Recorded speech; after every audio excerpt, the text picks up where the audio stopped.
ನಮಸ್ತೆ ವೀಕ್ಷಕರೇ, ಹೇಗಿದ್ದೀರಿ ಎಲ್ಲರೂ? ನಾಡು ನುಡಿ ನ್ಯೂಸ್ ಲೈವ್ನ ಇನ್ನೊಂದು ವಿಡಿಯೋಗೆ ನಿಮಗೆಲ್ಲ ಆತ್ಮೀಯವಾದ ಸ್ವಾಗತ. ವೀಕ್ಷಕರೇ, ಕರ್ನಾಟಕ ರಾಜ್ಯದಲ್ಲಿ ಮತ್ತೆ ಕೊರೋನಾ ಪ್ರಕರಣಗಳ ಸಂಖ್ಯೆ ಏರಿಕೆಯಾಗಿದೆ.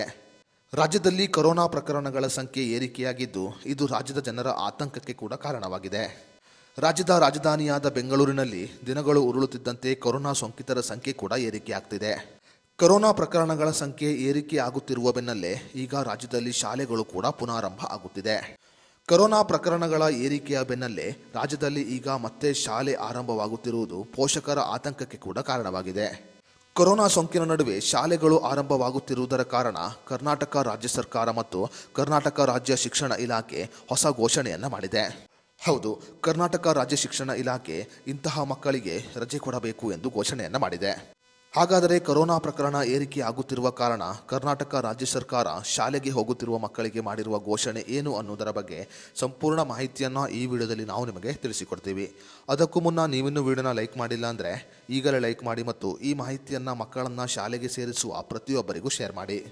ಹೌದು, ಕರ್ನಾಟಕದಲ್ಲಿ ಕೊರೋನಾ ಪ್ರಕರಣಗಳ ಸಂಖ್ಯೆ ಏರಿಕೆ ಆಗುತ್ತಿರುವ ಬೆನ್ನಲ್ಲೇ ಶಾಲೆಗಳು ಆರಂಭವಾಗುತ್ತಿರುವುದರ ಕಾರಣ ಕರ್ನಾಟಕ ರಾಜ್ಯದ ಮುಖ್ಯಮಂತ್ರಿಯಾಗಿರುವ ಸಿದ್ದರಾಮಯ್ಯ ಅವರು ಮಕ್ಕಳನ್ನು ಶಾಲೆಗೆ ಸೇರಿಸುವ ಪೋಷಕರಿಗೆ ಮತ್ತು ಮಕ್ಕಳನ್ನು ಶಾಲೆಗೆ ಕಳುಹಿಸುವ ಪೋಷಕರಿಗೆ ಹೊಸ ಮಾರ್ಗಸೂಚಿಯನ್ನು ಬಿಡುಗಡೆ ಮಾಡಿದ್ದಾರೆ. ಮಕ್ಕಳನ್ನು ಶಾಲೆಗೆ ಕಳುಹಿಸುವ ಪೋಷಕರು ಮಕ್ಕಳಿಗೆ ಕಡ್ಡಾಯವಾಗಿ ಮಾಸ್ಕ್ ಅನ್ನು ಧರಿಸಬೇಕು ಎಂದು ಸಿದ್ದರಾಮಯ್ಯ ಅವರು ಘೋಷಣೆಯನ್ನು ಮಾಡಿದ್ದಾರೆ.